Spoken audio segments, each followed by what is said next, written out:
আল্লাহু আকবার। জিয়ারত আবার মানুষের সামনে হইলে, মানুষের উপস্থিতিতে যদি জিয়ারত হয়, ওই জিয়ারতে কিন্তু ভালোবাসার আগুন ঠান্ডা হয় না, ওই জিয়ারতে ভালোবাসার আগুন ঠান্ডা হয় না।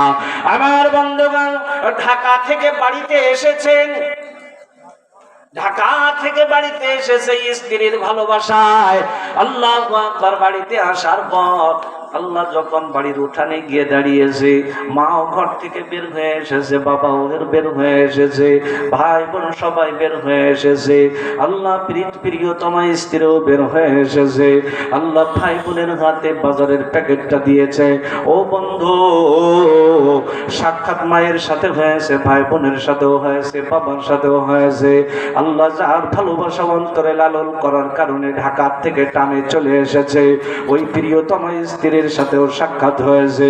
এবার রাস্তা দিয়ে আজমপুর গ্রামের যুবক একজন যায়, ডাক দিয়া বলে, আব্দুল্লাহ চলো সেকেন্ডারপুর প্রাইমারি স্কুলে হাডুডু খেলা হবে, ওখানে ক্রিকেট খেলা আছে, ফুটবল খেলা আছে, দেখে আসি।